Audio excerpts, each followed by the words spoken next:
Hello all. Sorry, I am late. The huddle's late, but welcome to the MMA huddle.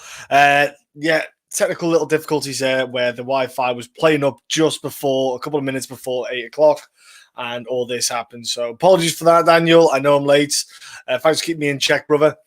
As always, ladies and gentlemen, thank you for joining the MMA huddle. Will, at the moment, is not going to be here till next week on a pay-per-view card, simply because he and his missus work shifts, lockdown. It's a nightmare for him and I to schedule in this effectively. So apologies for us both being late in that regard, but hopefully I can get Will back next week. He should be fine. We're going to arrange or pre-arrange a time to get things up and going for you all to check us out. And in between the pay-per-view cards, I'm probably going to look to get some guests on because Will is, like I say, tied up with a lot of fight cards clashing with his work schedules, etc. So once again, I can only apologize for Will not being here, and that's about as much as I can do. Hopefully you don't mind him not being here.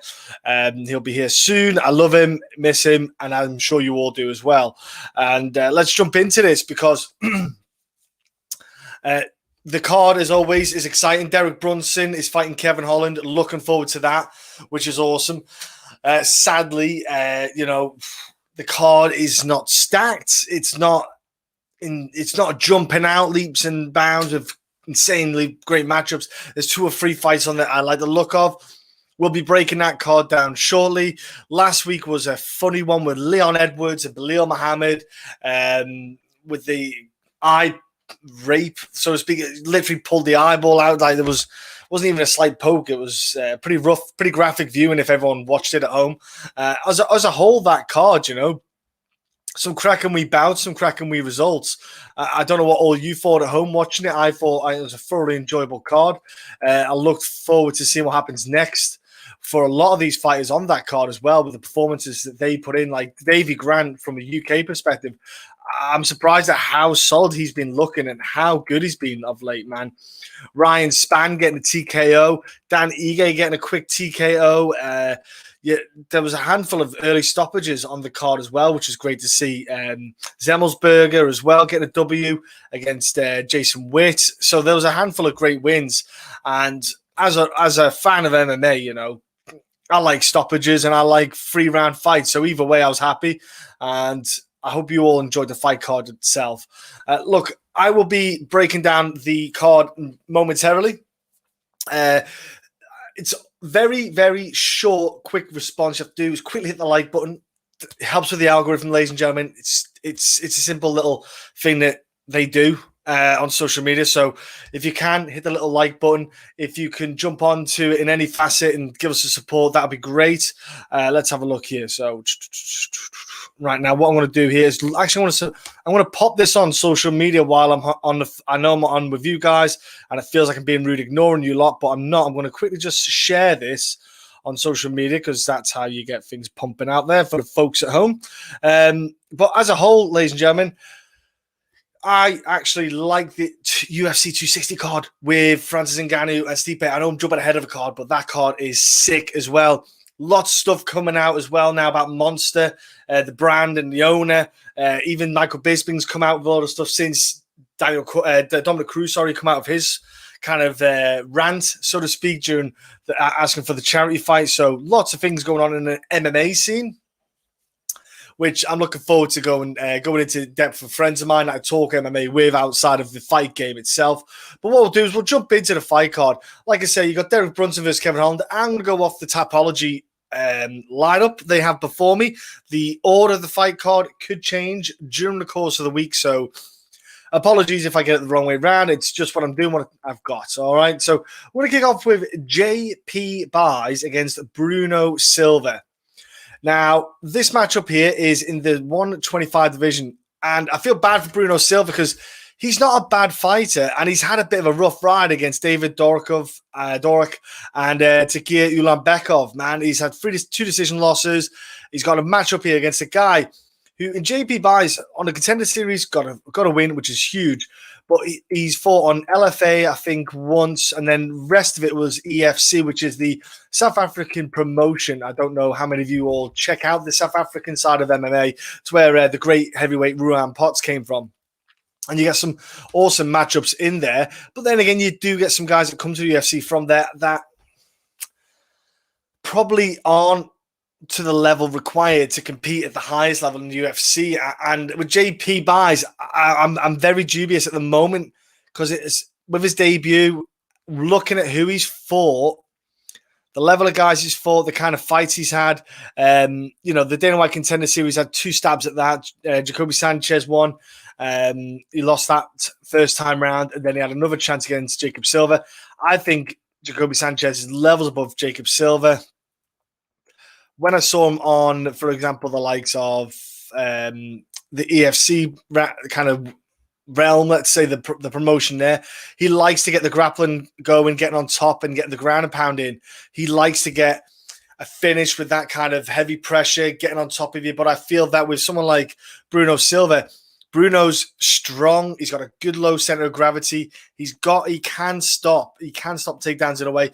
He's not a bad fight. He's had a split draw with Casey Kenny outside of the UFC and LFA. Khalid Taha, when he came in for that short notice debut, he got stopped there. He should have been at 135. He's definitely a 125. His body type suits that to the ground. I feel like he might need to look at what he's doing in this fight with the size matchup and how he fights. He does fight short, which will invite JP Buys to go for the grappling aspect of the takedowns. I think if Bruno can just keep the fight in that mid-range, really nullify the takedowns, he should be able to get by JP Buys. I think if JP can get the takedowns, get on top of him, he could maybe start to get those points under his belt. Not even a finish, so to speak, maybe a point side of things where he could get a free rounder on his belt. We've seen Bruno lose the decisions a couple of times now. Maybe he lets the fights get away from him. He must know his neck is on the chopping block, so to speak. JP kind of has that freedom of debut. He'll be fine. He can go in, and you never know what's going to happen. Let me just jump on here. Come join. Here we are. Let's just jump on a social media thing for a breakdown. Here we go. And a breakdown of it's UFC Vegas. Do you know what? It's impossible to keep up these bloody UFC Vegas, isn't it? UFC Vegas 22, this one, isn't it? Here we go. UFC Vegas 22. Jeez. It doesn't stop, does it? Does not stop. The UFC train is trucking. We get UFC 60 next week, the week after, sorry, and then we get a 2-week break, so a break, 1 week break, but it'll feel like 2 weeks for us who do tape study. A break is always needed. So yeah, I'm going to go actually with Bruno Silva here. Sometimes when you got your neck on the chopping board, it can bring a lot out of you. It can cause a lot of panic sometimes, but also it could bring out the best of you. And I think in this one, we might see a bit more out of him. JP Buys, I feel like there's too much of a question mark for me over him about what his ability is and what his skill set is in the higher level in the MMA. Like the guy who fought in Dana White Contender Series lost 3 in a row since in total. This Jacob Silva, he's now 6-5, so he's not having a good run himself as a whole in MMA. So let's take that into consideration. And for me, I feel like JP Buys, if he gets a W here, does an impressive win, fair enough. I'll give him my time. I'll give him a bit of effort. But I think with the EFC guys, I always have a bit of dubious contention about their level and their skill set. So I'm going to go towards Bruno here, and I think he might get a decision win. Next up, we have in the women's 135 division is Julia Alvila against Juljala. Here we go. You're going to love this, guys and girls. Stolorenko. There you go. We'll just call her Julia against Julia. Again, another matchup that it's a pretty good matchup, to be fair. On levels for the two of them, I think of their skill set and their abilities. I think it suits the pair of them down to the ground. One thing you're going to see from Julia is an armbar attempt. Okay, that's what that girl loves to go for. Loves an armbar. She kind of gets her ass to the ground often. Thomas Manhani, we got this fight for Buys. Reminds me of TJ Lamari's first UFC fight off the Contender Series. Yep, here we go. Alvira inside 60-second, boys. Dang, son, 60 seconds. She does crack, man. I'll give you that. I was going to jump into her in a second. I was going to go for Julia first. Um, yeah, it was Julia. She's got a kind of, I say, one star of skill set. She likes to get on the grappling going. She loves to get the kind of submission game going if she can. On the feet, she's a little bit green. I feel she's exposed herself. Yana Kunitskaya was able to really dominate that fight. She used her strength, grappling ability, the underhook battle. She was able to really kind of decide and dictate where that fight went. Julia didn't have a choice. She kind of had to go with that fight and go where it went. For me, I think Julia Alvear, she just has to avoid the submission attempt. She has to keep the fight standing, get her hands going. You've seen she can throw her hands. They fight against Gina Mazzani. I know she got cut by the UFC. She came back after one win outside the UFC against, I think someone was 600 years old. Her opponent, she was way past her prime. And she should have fought Nico Montana, who's the perennial plastic 125 champ that should never have that name next to her. For me, I'm going to go with Julia in the fight. I feel that her skill set as a whole on the feet, where all fights start, that's where it can go. And if Julia cannot get the fight to the ground, she's going to have a really rough day on the feet. I think she'll take too many strikes to the face. She'll absorb too much. And ultimately, she'll either be defeated by it. Don't be fooled, though, if she gets hit and goes down, not from a punch that's hurt her, but to lull Julia in for the grappling aspect. This is, again, where fighting needs to take, fight IQs really are prevalent in MMA, where some fighters will just let that happen and not even and jump into the guard. You need to be wary. If you're starching someone on the feet, you let that carry on. You stay away, make the referee stand them up, and get back to it. Do not involve and engage yourself in a grappling fest. If someone's got one way of winning, don't go into that realm. It's not worth the hassle. It's not worth the risk of losing your fight. So I'm going to go with Julia. I think, like you say, Moise, I think she could get a TKO here. I really do. I think she's got the power in her. I think she's got the ability in it to really cause problems in the fight. So I'm with you, bro. I am going for that. Okay, so I'm going for a lovely finish. Let's say at some point in the fight for Julia. So let's go to the next bout up, guys and girls. We've got Montel Jackson. He is fighting Jesse Strider. I won't lie, guys and girls. This fight caught me off guard. I didn't know this fight was happening until the weekend. It was really a late notice kind of thing coming up. But it's nice to see Montel Jackson back. He lost against Brett Johns. If any of you remember, it was a heavy decision loss. Very heavy grappling base. And he just couldn't really stop Brett Johns, pinning him to the cage. He just couldn't stop that fight side of things going on. But as a whole, I like what Montel Jackson can offer. He's got long arms. He's got huge hands, as it'll be stated on the commentary. When you're watching the commentary, it'll be stated over and over again. He has got huge hands. And Montel Jackson, when it comes to landing the fists in your face, man, it does land well. He's got good punches, nice range. The guy, Jesse Strider, he's okay. I don't go, he's amazing. He fought on Combate in his run-up to the UFC. He signed him. He lost to the new signee, Marcelo Rojo, who just fought in the UFC. He lost to him in the first round in a pretty back and forth wars, a rock'em sock'em kind of style fight, which he did actually hurt Marcelo, I believe, momentarily in the first. Then it was turned around and Jesse got hurt and was out, got put out in the end of the round. But the likes of someone in Jesse Strider, who's fought guys, and even then, I don't think Marcelo Rojo's UFC level either. Again, this is not a slight on him. He likes to go for a body combination. He goes for a heavy body combination, maybe 2 or 3 strikes at low. Then he comes up with a heavy left hook, and he uses that to close the distance down. So he'll throw the combination to the body while he's moving forward, and then as he's in range, the hook can come over the top and land on the chin. Now, don't get me wrong, he's used it in fights. Sometimes it's worked. He's got a finish from it, but sometimes it's just to get the points up, get the damage going, hit that well, slow the guy down, get him breathing heavy. And look, I'm not against that at all. I'm with it all 100%. I just think that maybe in this fight, Montel Jackson will have the advantage. He'll be able to get the strikes off, land those strikes with the jab that he has, the reach advantage.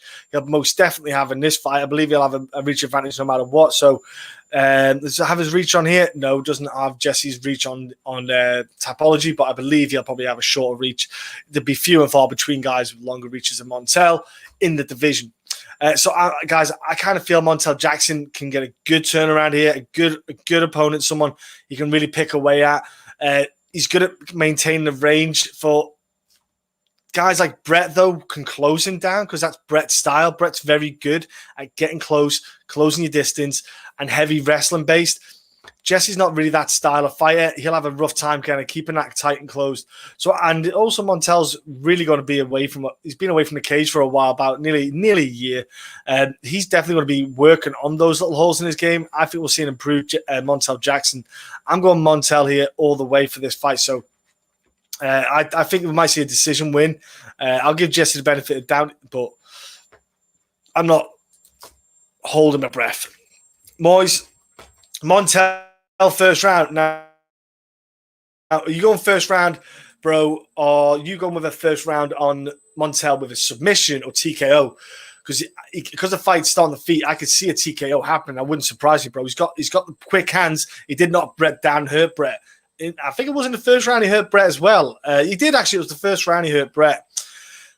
So he could 100% do it. I'm with you on that one. Do you know what I had done for the first two fights was make a note of the timestamps, but I'll be doing that now for the rest of the fight. So when I do the editing, it could be a bit quicker and people, again, can stop whinging about the timestamps.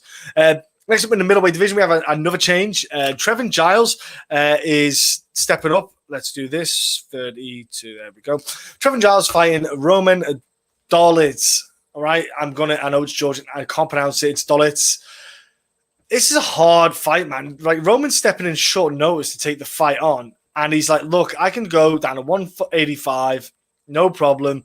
Get me down there. Let's do it. Let's have it. Right. And he's in. He's sold on doing it.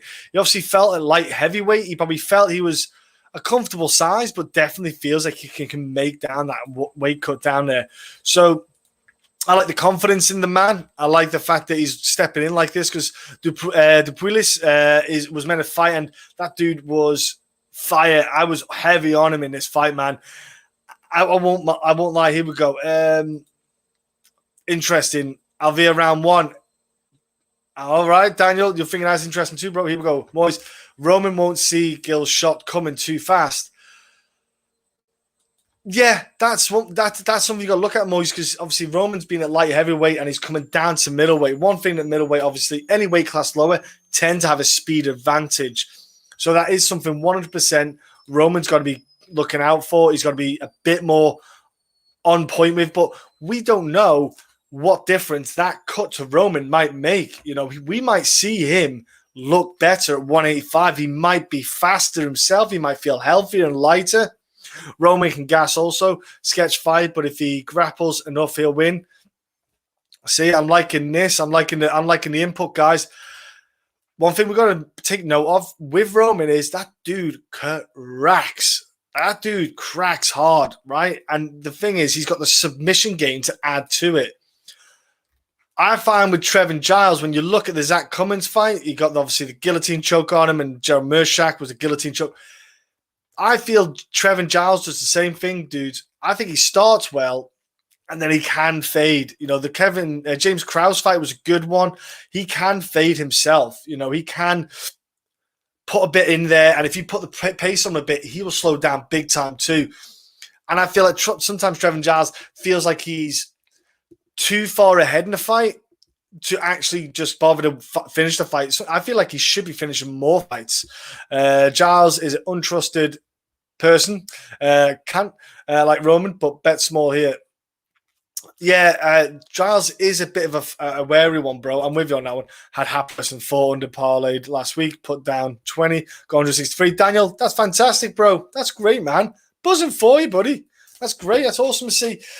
Yeah, with Roman, I feel like the dude can hit heavy. He's got a submission game. He wants to get the grappling to the ground. I agree. And I think he might actually apply it in this fight because we've seen with Trevin Giles, his go-to is not the grappling aspect. He has got a couple of submission wins in his belt, but he likes to stand up on his feet. He likes to fight. Roman's got a good grappling game, heavy top game, can hit hard. Plus, I think he might feel and be the stronger, bigger man in the fight, and that's something to take into account looking at this. Because if you looked at the James Krause fight, smaller dude coming up. Zach Cummins, smaller dude coming up. You know, the Zach Cummins is 170, Krause 155 theoretically. So you got a couple of guys that he fought. Bevan Lewis was not a good fight. I thought Bevan Lewis did not fight that well. It made Trevin look better than he was in that fight. I thought Bevan looked poor. But man, I'm actually going to go Roman here. I know it's short notice. There's a very, very high chance he could go Pete Tong, not make weight, not look good, and all that good stuff.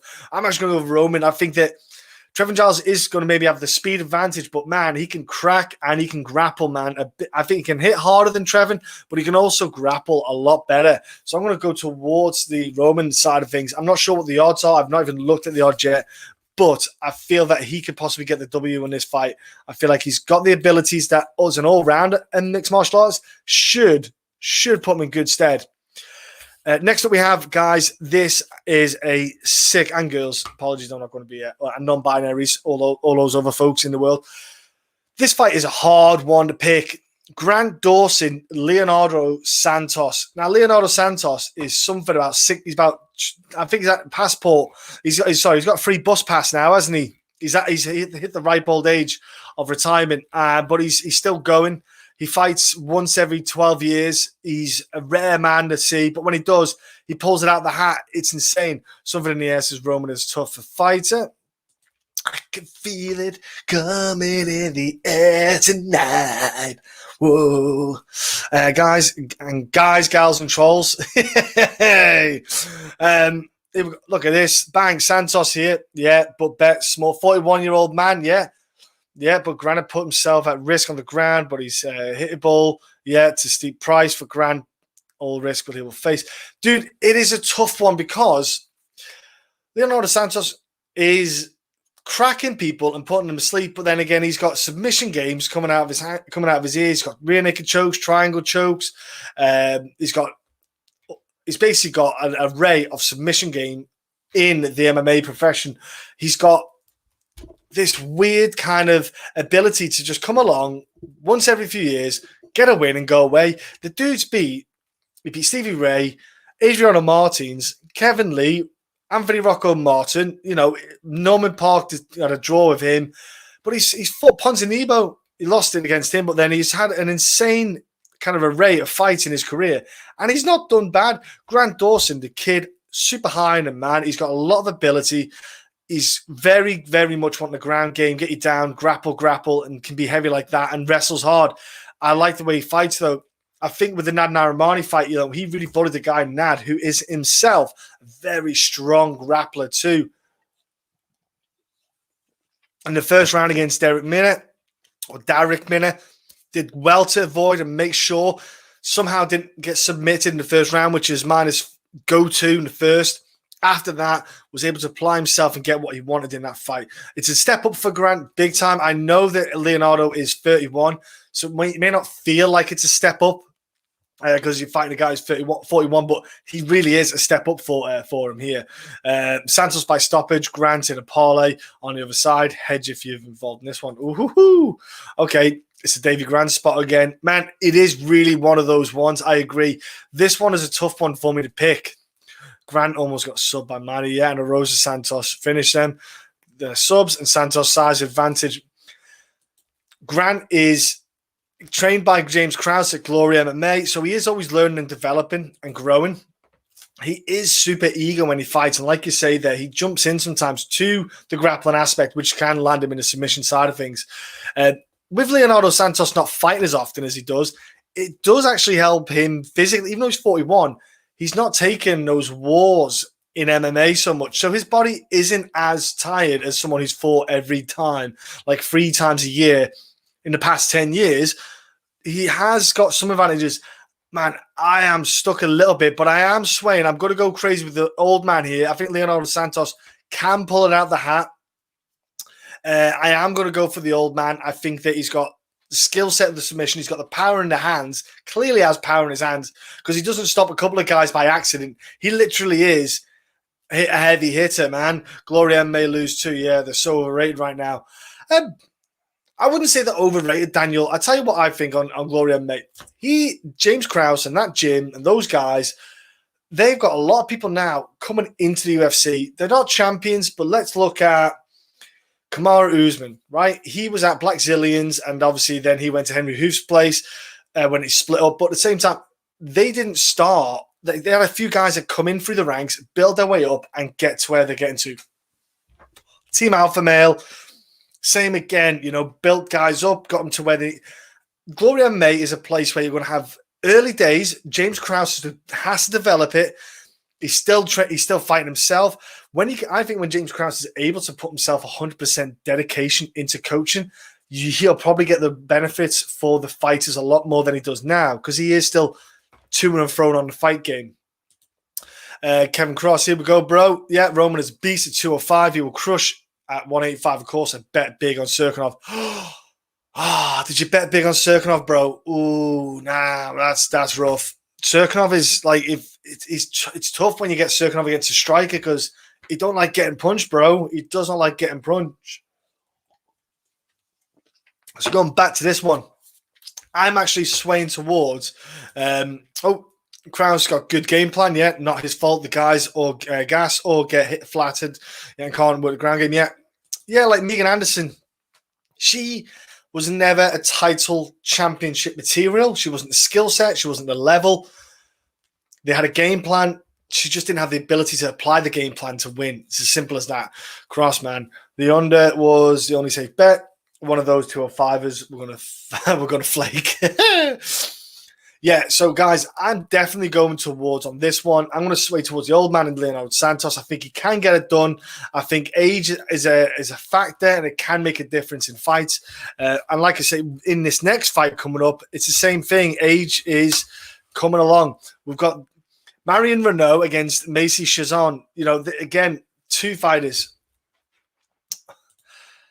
Yep.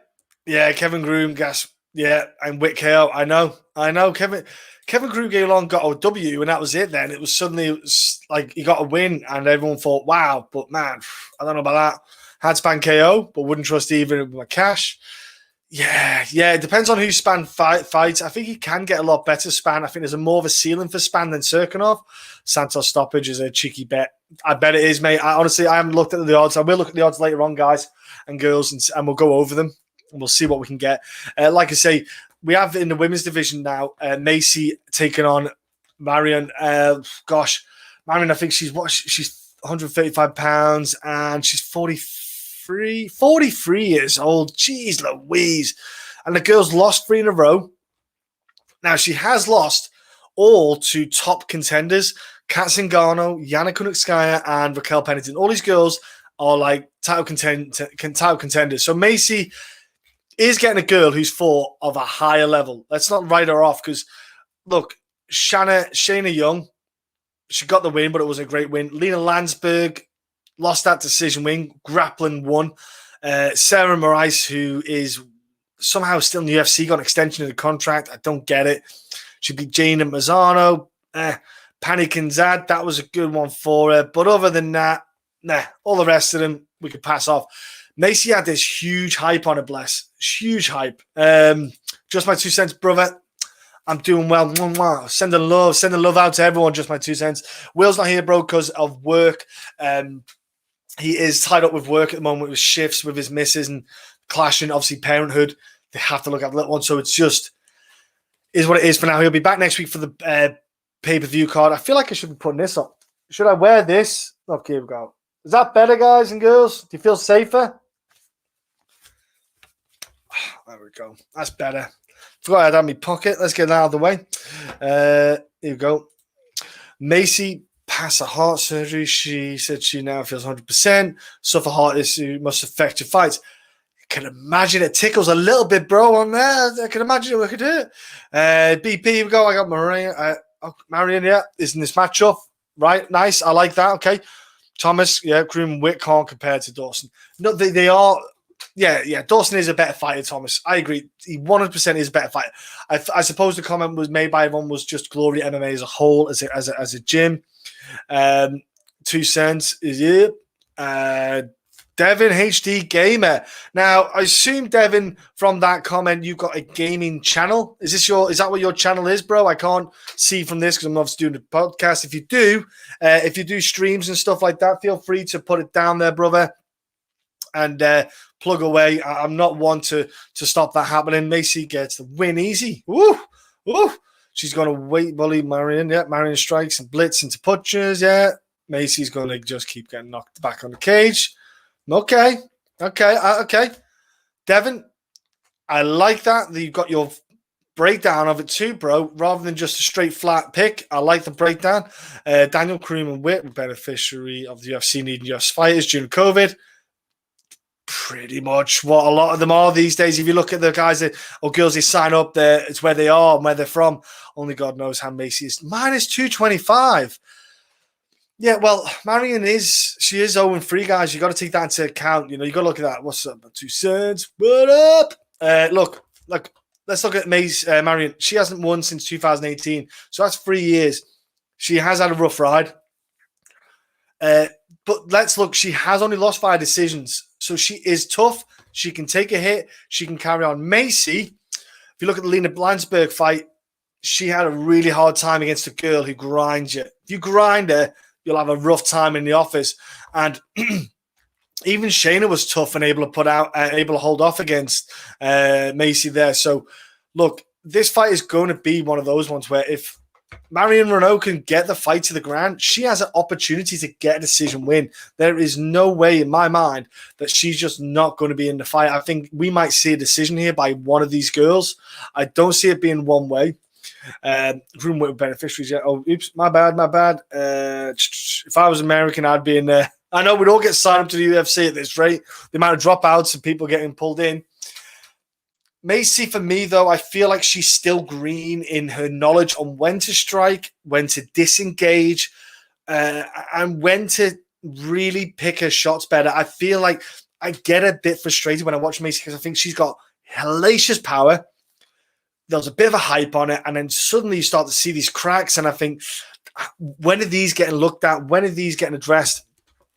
Marion will do the same as Lena. Done some Mary. Yeah, Macy simple. That's the thing. Marion Reneau has to get a W here. She is on the chopping block. End of. She loses, they'll get rid of her. 43. They won't care. I think Marion's done well to miss out on fighting Caitlin Vera. I thought that might be a tough one for her, or Irina Aldana. I think getting Macy's a better fit for her. For me, I think the experience as well. I am going age again, guys. As much as Macy is a powerhouse, she can hit hard. She might feel physically better. I'm going to go with Marion Reneau. I think she could actually get something. Oh man, I would totally take on Parker Porter, bro. I'd well be up for that. I'm actually weighing at heavyweight right now. Sadly, I don't have those. I don't have those bitch tits that Porter has. So I already start smack talk. You know what I'm saying? I can't shake my tail feather. But let's do it. But yeah, I'm going to go with Marion Reneau. I think she can get the grappling. I think she can get on top, get some time under her belt, and get the W here, especially with Macy. First round, she's got a hell of a power in her. I think if you can get on top of her, slow her down, grind those arms a little bit. Second, third round, you're looking a little bit fresher, a little bit easier to get past her. So I'm going as well with Marion Reneau here. Yeah, I'm going with the oldies. It's crazy to think it, but I am. I'm going that way. Look. I'm not saying I'm right. They could get starched. It's the fight game. It's MMA. It's happened plenty of times to me where I've called fights and I go, Pete Tong. This is another fight that's been made up, changed. It's the fight game. Let's just accept it. I'll just quickly make a quick timestamp as well. We have Cheyenne Buys, okay, against Montserrat Ruiz. Okay, now that will not be how I pronounce it. She's Mexican. There'll be some kind of accent or roll of the tongue that I've not put in there. Suck it up. Now, we know why Cheyenne Buys got put into UFC. Because, sometimes they do get fighters in for luck. She obviously got to win on the Dana White Contender Series.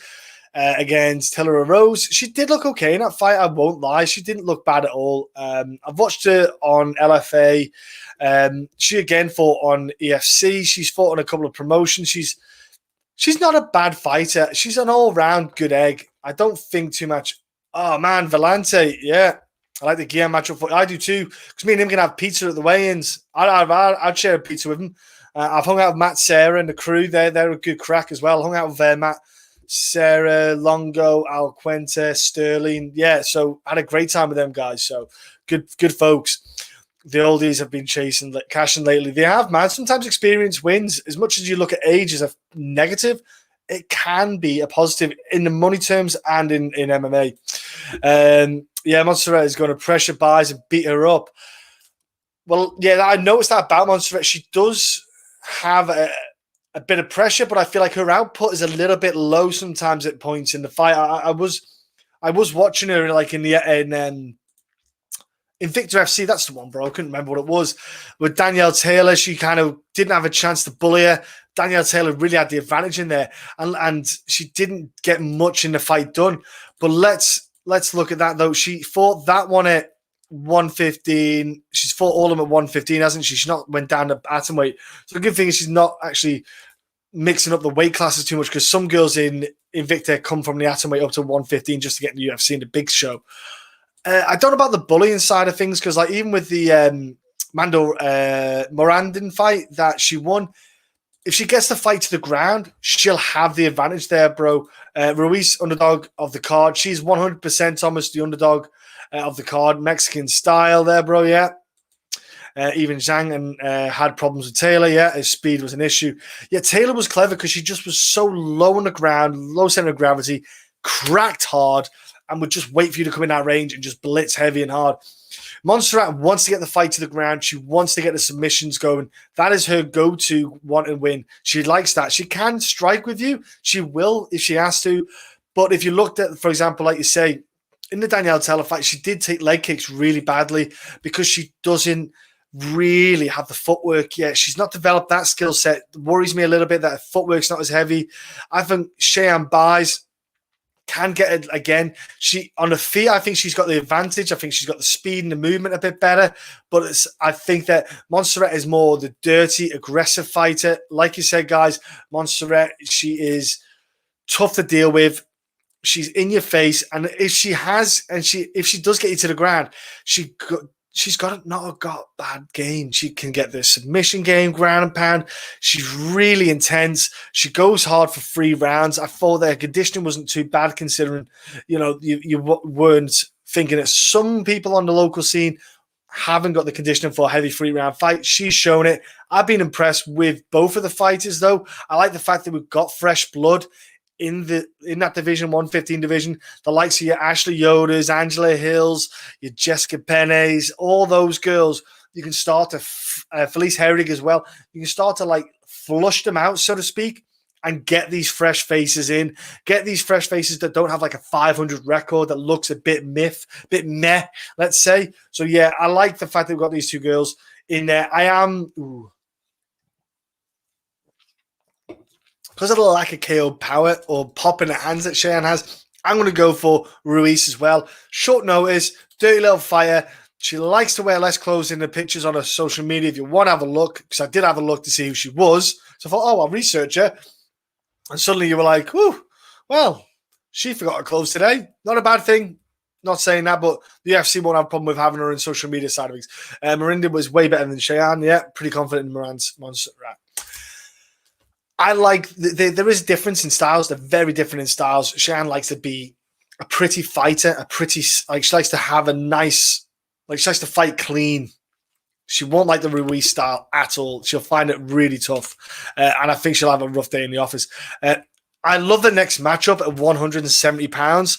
We've got here. It's a cracking matchup, guys and girls. Max Griffin against Kenan Song. Sorry, I always say Kenan. I think I'm a keema, like an Indian bloody curry. It's Kenan. Apologies on that one. Kenan is, I like him, man. He's a good fighter. Like he got the stop against Callum Potter, which was good because Callum Potter was a just didn't deserve to be in UFC. Krantz, nice wins in him. Hector Aldana, Bobby Nash. That's the only kind of worries. You look at the wins he's got; they're not anything special. But Max Griffin, on the other hand, same kind of situation. He's not really fought anyone and beat anyone of a great level. Like, even beating Mike Perry isn't a great thing. Stylistically, it's an interesting fight, man. Max by decision, easy. If Max can get the takedowns, bro, that's the way it goes. That is the question, okay? That is it. I really like Max here. Song can't get a finish. He quit, yeah. I like the over in this fight. That's about it. Edge Griffin by decision. That is, when I saw the fight get announced, it's kind of where everyone goes, well, you think decision. You think Song has got pop in his hands. He can hit hard. Max Griffin's been wobbled a few times. He has shown that he can kind of tough it out, let's say, guys. He can tough this out. I think if Kenan Song can get into engaging striking, he's all right. But if he doesn't, he's going to have a really hard time. Look, he lost to Brad Riddell, Song. If you don't know, back in the day on Glory of Heroes, not surprised. Riddell is a kickboxing murderer. But when you're beating Bobby Nash, who was not that great in the UFC, if we recall him, Hector Aldana no good. Derek Krantz wasn't super special. Calvin Potter wasn't great. None of them, though, had great wrestling. Alex Moreno was a tough opponent for Song, but as a whole, I wasn't overly impressed by what Song's brought, apart from the pop in his hands. If he can catch it, it's a sneaky thing you got to look out for. So I would be cautious of that. I really like Max here. Song can't get a finish. Oh, sorry, the same comments before, bro. I didn't mean to press that. That's what I was going for. Kenan is live here for a KO, though, is sketchy. Yeah, I agree. Yeah, I agree. Song got KO by Brad and Israel at their third fight of MMA. Lol. I wonder if seeing Brad will mess with his head. Those has not seen him on the other side of the cage, bro. I think he's all good. But Max Griffin, he can lose decisions as well. We've seen himself. So far, he's not been stopped under the big bright lights of the UFC by KO since Colby Covington back in 5-6 years ago, something like that. So his UFC debut, since then, he's been solid. He is a solid guy. He'll give you the solid time. He'll give you 3 rounds. Fight hard for your money. I think Song might have a rough time with the takedown side of things, the grappling aspect. I am going to favor towards Max Griffin. I think you definitely get 2 rounds under his belt. Yeah, Griffin is the chilliest fighter to not have a KO loss on his record. Yeah, it is the TKO called. Yeah, it was just I don't know how he's not been knocked out. I don't know how. He's still around. He's still alive. He's still okay. He has, yeah.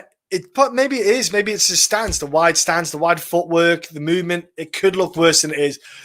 I can't believe he's been knocked out. He hasn't been knocked out yet, but I think this is a suitable fight for him. I think Song's got a tough one to stop the takedowns, man. I really do.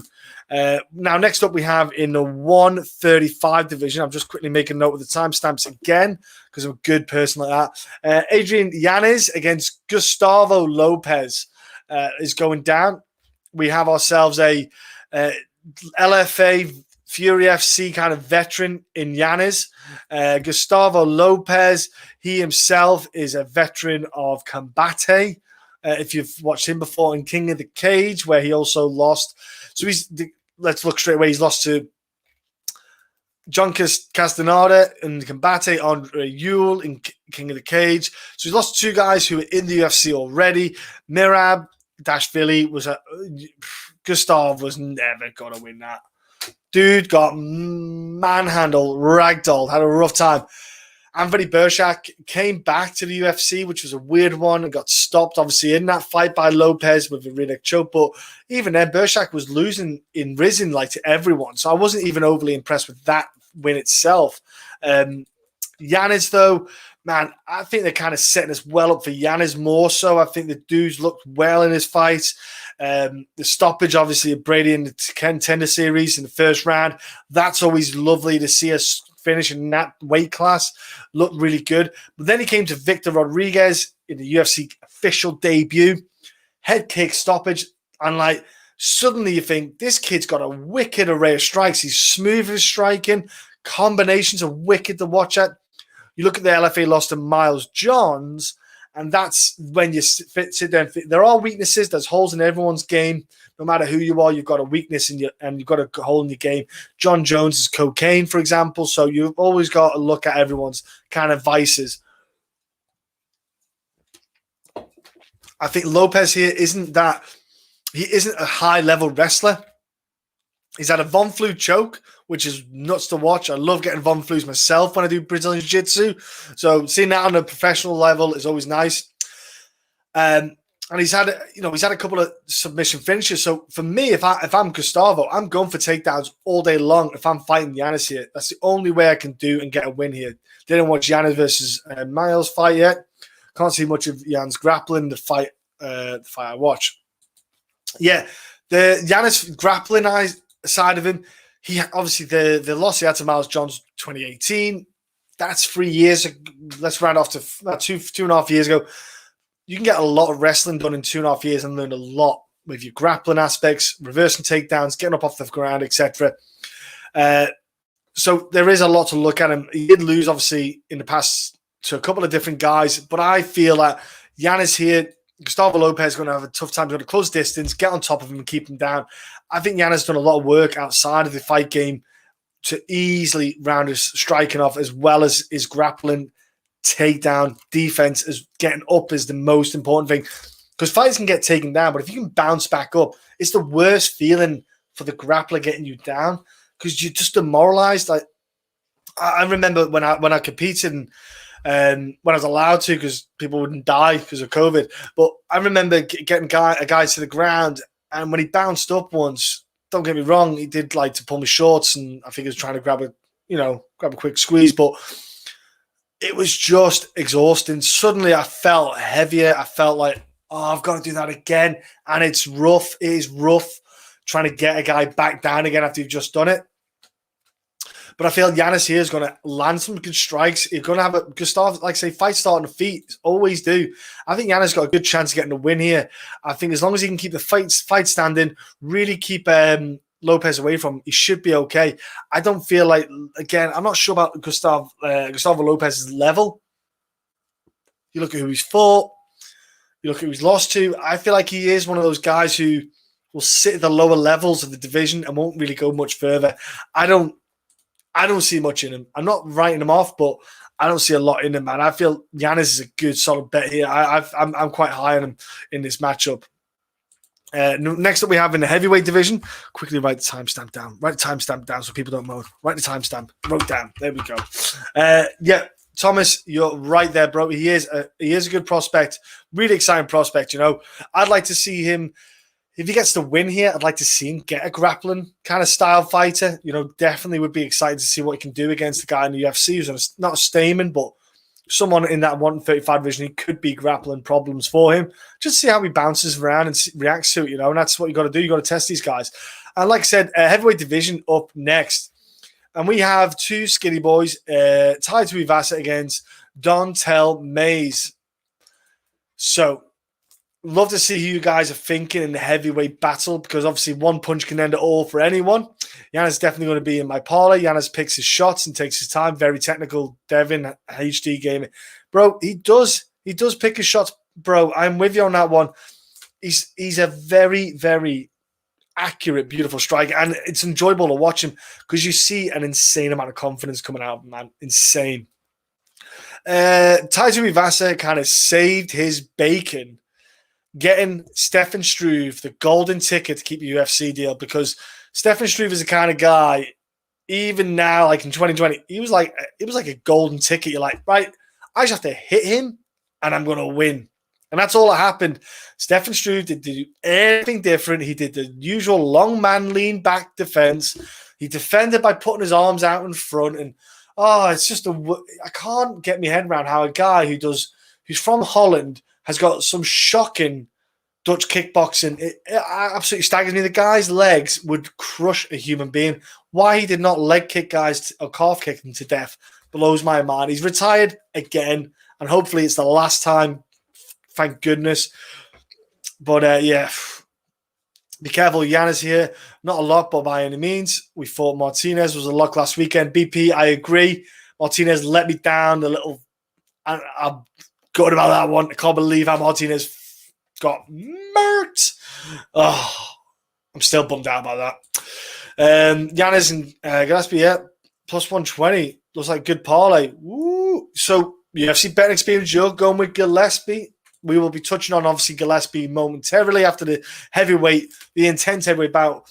It is a lower level heavyweight fight. Don'Tale Mayes, the Cyril Gane fight, he didn't even look that much in that battle.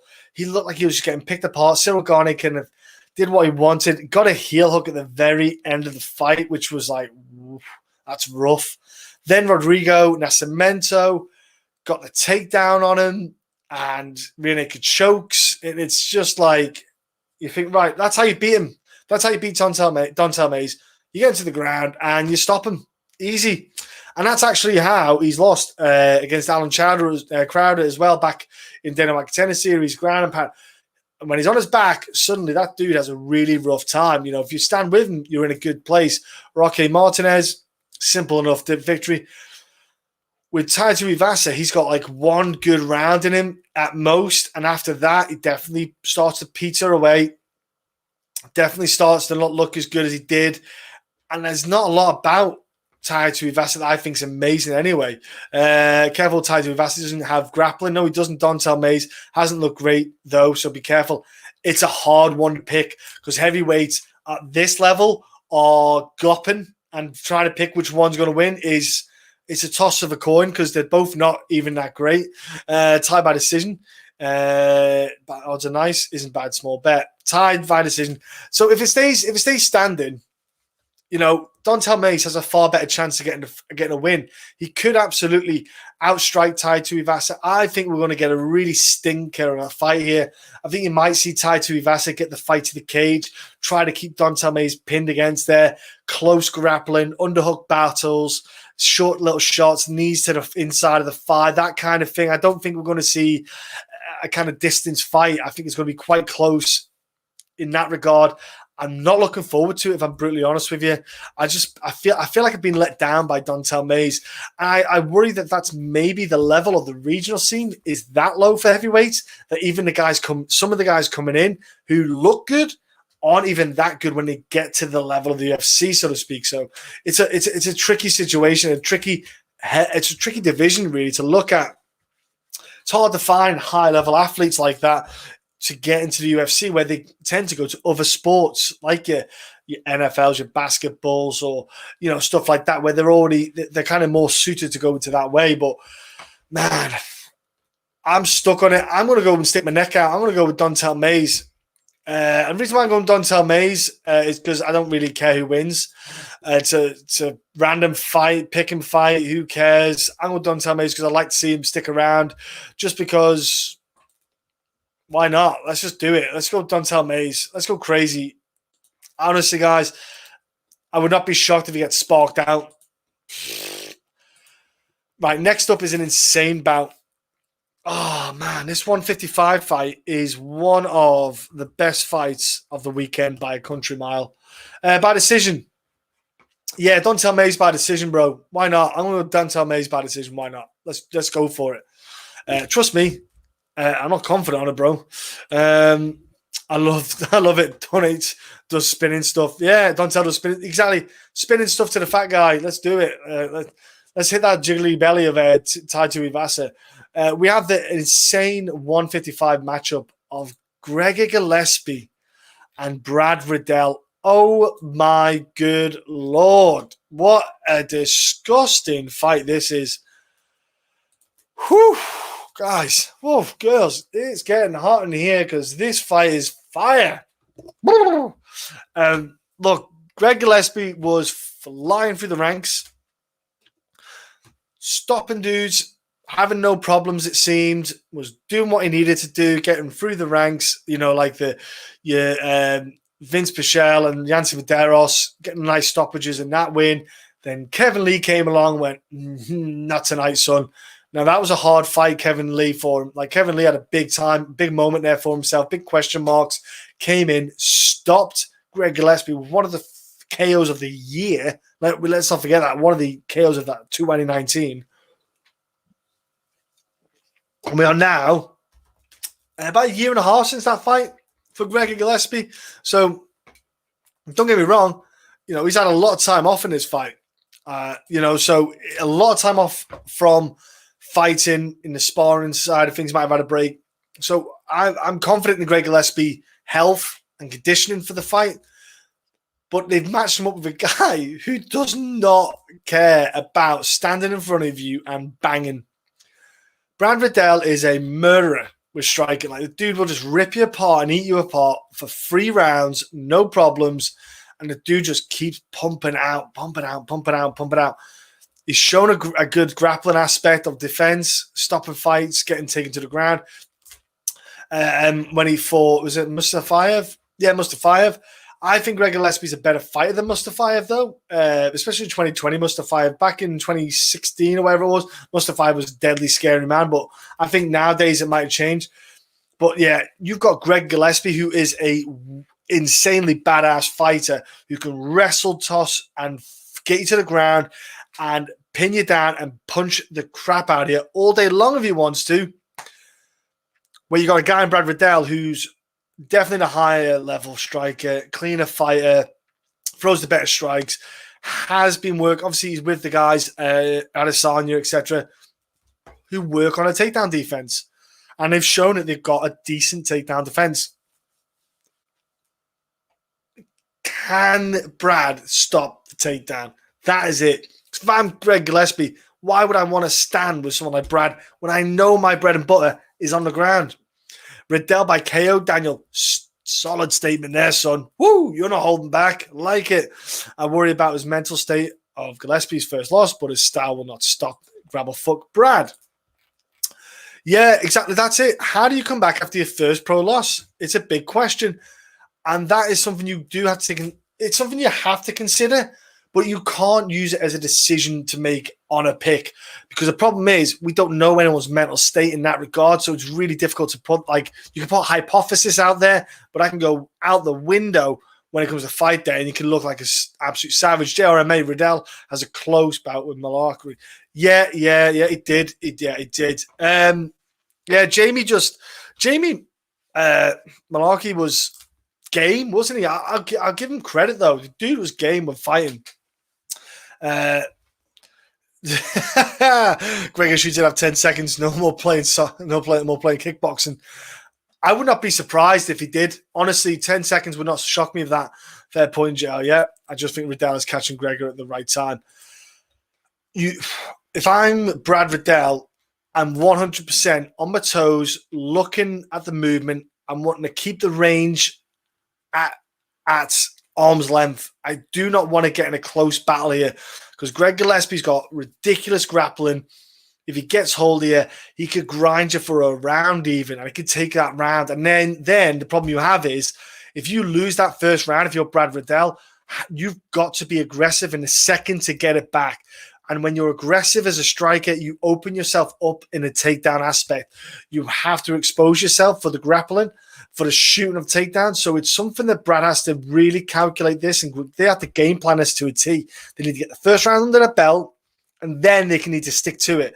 So for Brad to win the fight, he needs to keep the range at arm's length, straight punches, really reduce the amount of kicks you want to throw. If you're going to throw kicks, you want to throw them at like a leg kick, a low calf kick maybe.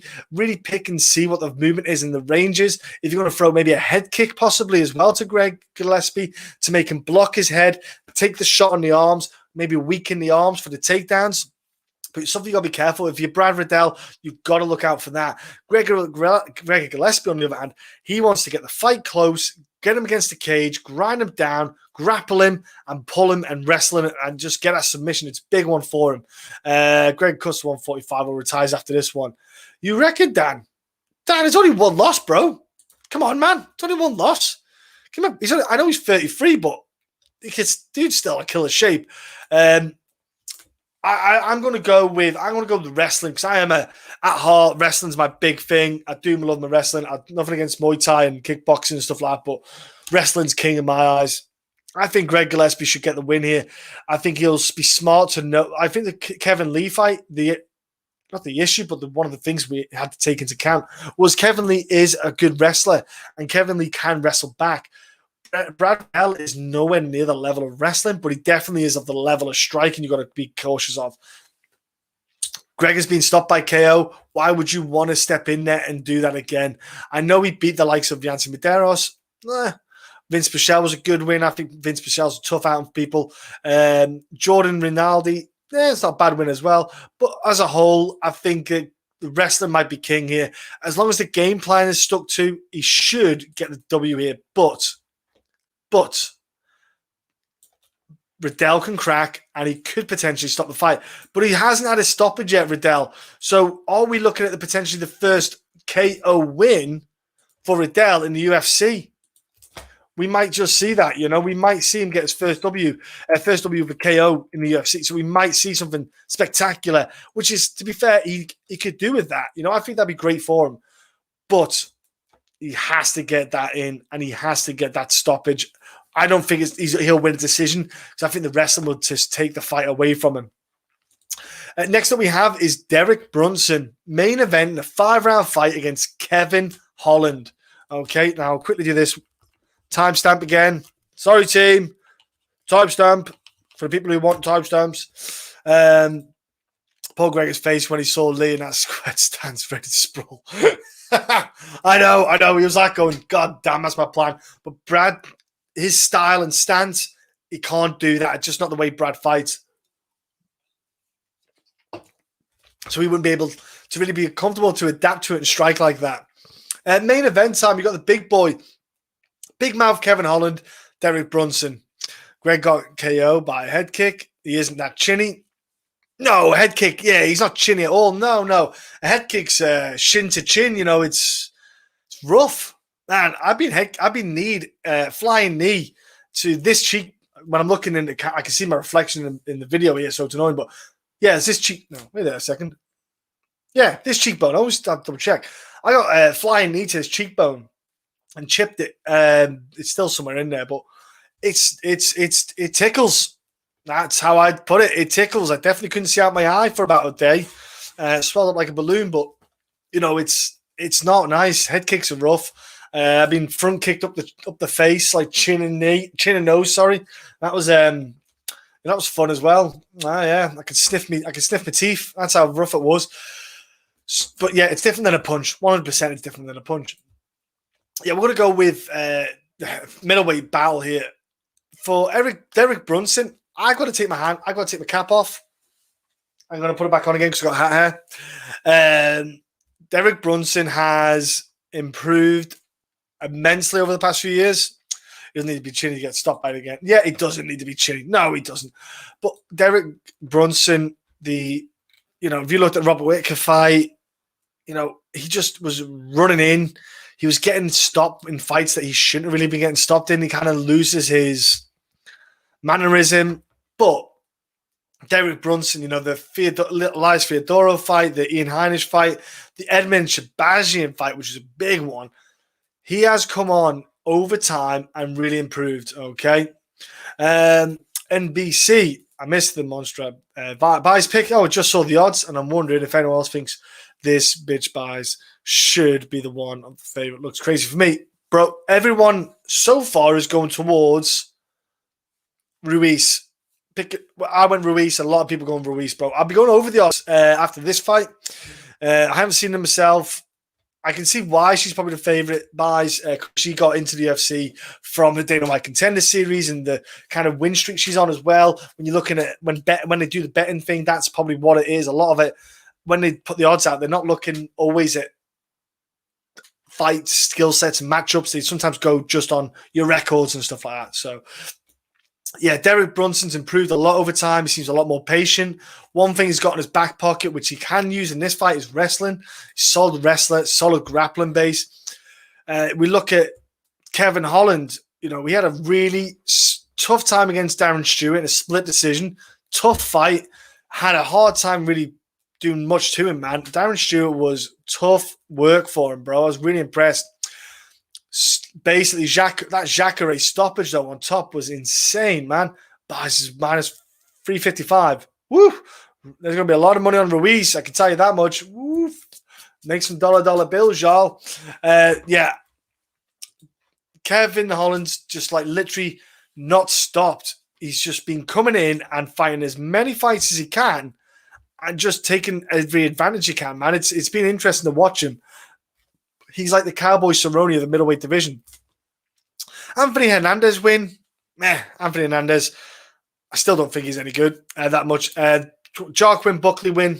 I thought he used his reach and advantage to the utmost potential. Looked solid, didn't look in danger. The Charlie Ontiveros win. I wasn't overly bothered about that one. I've nothing much about Charlie I'm interested in. The Jacare win was insane. Considering Jacare was on top and he got that KO. It reminded me of, who was the other one KO where the guys, it was Nico Price. Nico Price got the stoppage of someone, didn't he? Where the guy was on his foot. Randy Brown, that was it. So, yeah, it's going to be interesting, man. Here we go.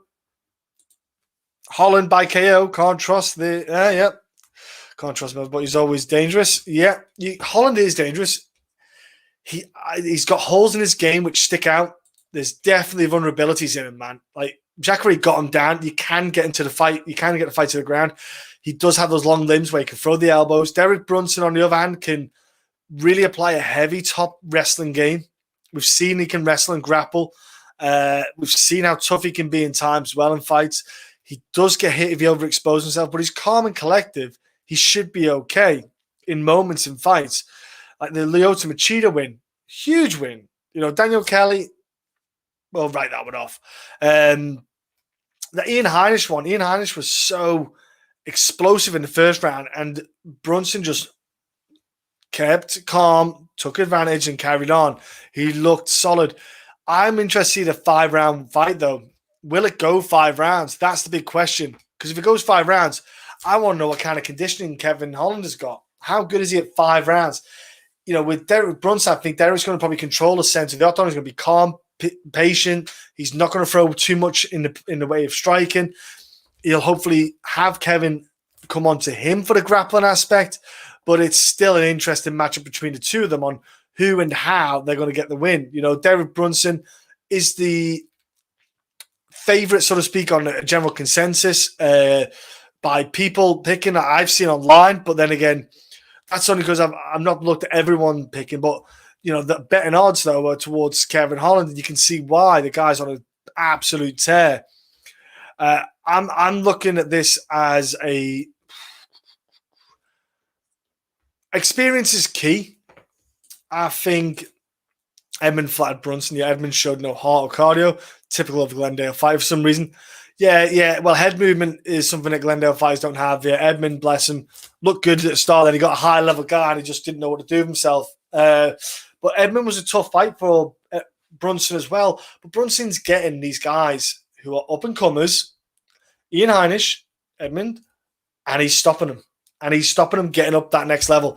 Brunson's at that gatekeeper side of his career where you get past Brunson, you get your gateway into the upper level of the middleweight division. I feel it's a pick 'em though. Yep, I'm with you as well. I'm with you there. I was going to pick Brunson, but rewatched the Edmund fight and realised he hasn't improved that much. Derek Brunson's skill set wise hasn't improved. His mannerism has. If you look at his controlled mannerism in the cage, he's not as wild and sporadic as he was. I think he knows his chin isn't quite to that level it needs to be. But Kevin Holland, we saw the Darren Stewart fight that you can kind of overpower him a bit. You can have a little bit of control in him. Hi, guys. I'm the new mod. Muay Thai 2-3. Hello, mod. How are you? How are you doing? A moderator, do you mean? Because you're not our moderator, buddy. I don't have a moderator on here. Unless you mean a mod, as in rockers and mods dating back to the 1960s, which, you had the good old days in Brighton where the battles would happen. Let's have a look here. This fight is 50-50. Holland gets the KO easy, or Brunson wears out Holland, especially in a 5-round fight. I know Brunson will be a lot smarter, especially moving to a new gym and being 3-0 since. Devin, that is it. He has been a lot smarter. He's been a lot calmer. He's been far more improved, I feel, since not just the move, but just in general. I think he's went leaps and bounds in the past few fights in his mannerism and his control of the fights. Can he stop the trailblazer of Kevin Holland? That's the question. I'm actually kind of going towards Kevin Holland in this one. I know that he's been training with a lot of guys, but I think that, oh man, it's a tough one because Brendan Allen's been training with Derek Brunson and Alung Angsang, is it? I'm going to murder it. I'm not probably going to get that right, but don't shoot me down for that, guys. Yeah, Sanford mixed martial arts, isn't it? He's training out there. So, but yeah, it's a tough one. I'm going to go with Derek Brunson. I think he can pull it out. Brunson doesn't bum rush anymore. No, he doesn't, mate. And that's the thing about it. It's something you've got to take into account and look at. That he doesn't do that. He doesn't run in like that and doesn't cause problems in that way. So I'm kind of favoring going towards the Brunson. I think he knows it. Kevin's going to want to try and stay on the outside, and he'll want to just come in with a couple of shots. You've seen Kevin Holland, he does overextend with his striking. So too does Derek Brunson as well. I feel like the pair of them overextend their strikes a bit too much. They try to use their kind of broad shoulders and long arms to get the more power into the striking. But I'm going to go over towards the Derek Brunson side, guys. I'm feeling a bit of Brunson love. It's not often I feel Brunson love, but I'm going to go a bit of Brunson love here, guys and girls. I think he can get the W.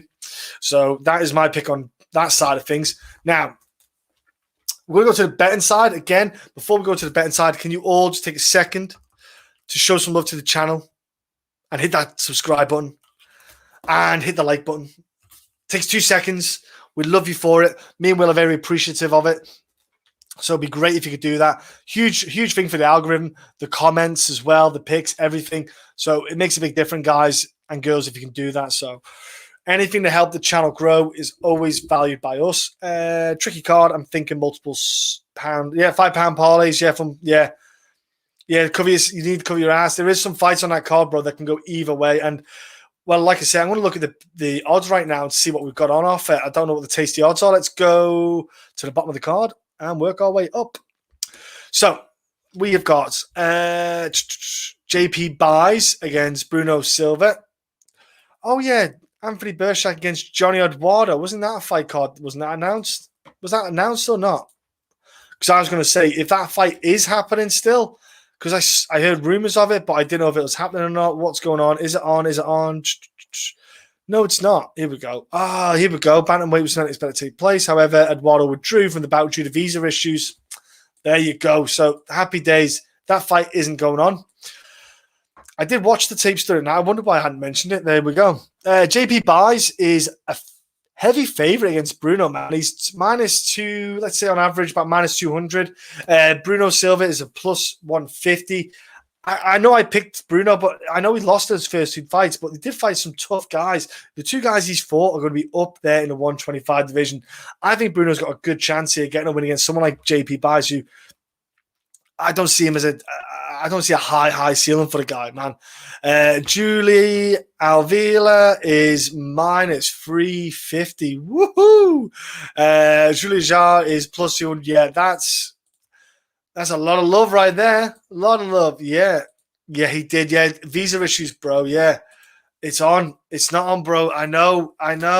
Bloody visa issues kicked in Johnny Eduardo. I actually might have went Johnny Eduardo in that fight, man, because if you remember the Nathaniel Wood fight, man, he looked good, dude. The dude looked solid. Anthony Burshak, oh, man, that dude's went down fast. Like, that dude has plighted hugely in the past, 3-4 years, man.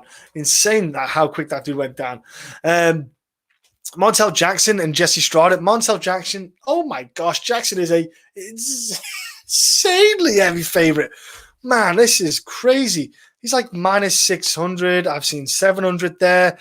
Jesse Strada is a +450, 500. Dude, man, I mean, if you're going to go crazy and with these bets, this is just, these odds are wild. Roman against Trevin. Roman is minus. He's the favorite, -150 about 150. Trevin is +120. So, Moyes, if you're happy with your pick on Trevin Giles, you're getting plus money for it. I can see why you went for that, bro. Insanely good odds if you can get the W there. And if I suppose then is plus the plus money for KO for Trevin Giles would be great too. Grant Dawson and Santos. Grant Dawson is minus 200. Heavy favorite against Santos, who is a plus 180. Great dog money there. Great dog money. Here we go. Fight goes this minus 130. Good spot on Johnny Fight. Yeah. Fight go. Yeah, I'm with you on that one. Fight does not go the distance. Yeah, that would have been a great one, bro. Yeah, Grant Dawson, huge favorite there. Like that's a heavy favorite for Grant Dawson. Santos, I know he doesn't fight regular, but he hasn't been losing. So great dog money if you put money on Santos. I'm actually going to look into that myself. Marion Reneau, she is a plus 170, and Macy is a minus 200. That's a big odd gap again. Santos 5 minutes cardio. Mate, he's got 5 minutes cardio, but he's got some bloody dynamite in his hands, hasn't he? I don't know where he gets it from, but the dude cracks people and they just don't like it. It's nuts. Again, dog money for Reneau, man. That's a good shout too. Yeah, wow, you're right. This Buys versus Ruiz card, man. Buys is minus 350. Ruiz is like plus 290, 300. Ruiz, huge dog money again. The guys and girls, there's some good dog money in this card. If you're willing to put it out there and put money on the line for it. Max Griffin sounds about right here, minus 180. Keenan is a plus 150, 140 kind of guy. Yeah, I can see why that is. There's no problem with that. Gustavo Lopez, he is a plus 150. He's a plus 150 or so. Yeah, plus 160. And Yanez is a minus 200, which sounds about right in my opinion. I think you might go for a stoppage. If you can get Yanez's a stoppage, you might get some good finish, get some money, get some odds there. Tuivasa is he's a heavy favorite there, 220. And Dontel Mays is plus 180. I don't touch heavyweight fights too often. I definitely wouldn't touch that fight. I wouldn't touch either one of those odds. Greg Gillespie, heavy favorite against Brad Riddell, man. Minus 220 against Brad Riddell is a plus 190. That's big odd difference there. I would have maybe had it like a plus 110, minus 110, and those bookies are not giving anything to Brad there. There's no love for Brad. Main event, though, you've got Derek Brunson as a underdog at minus 150. I'm seeing about 150 on average. And Kevin is a minus 175. There is money to be made on that card, definitely. From those odds, guys and girls, I can see money getting made. There's some parlays there, definitely. I think it'd be crazy not to think about the parlays. And think about those odds and get something going there, guys and girls. Wow, I couldn't believe that. But that's the fight card for this week. Obviously, next week is a little fight. It's a rematch. Stipe Miocic against Francis Ngannou. You got Alexander Volkanovski against Brian Ortega. Tyron Woodley against Vincent Luque. Sean O'Malley, Thomas Almeida.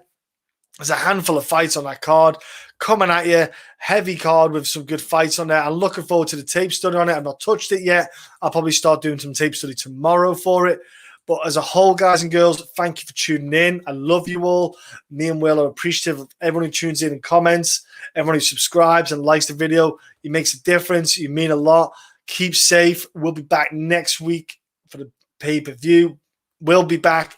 It'll be a great laugh. It'll be great camaraderie. And we hope you join us to join in the commentary and give us your thoughts and feedback on UFC 260, guys and girls. So all of you take care.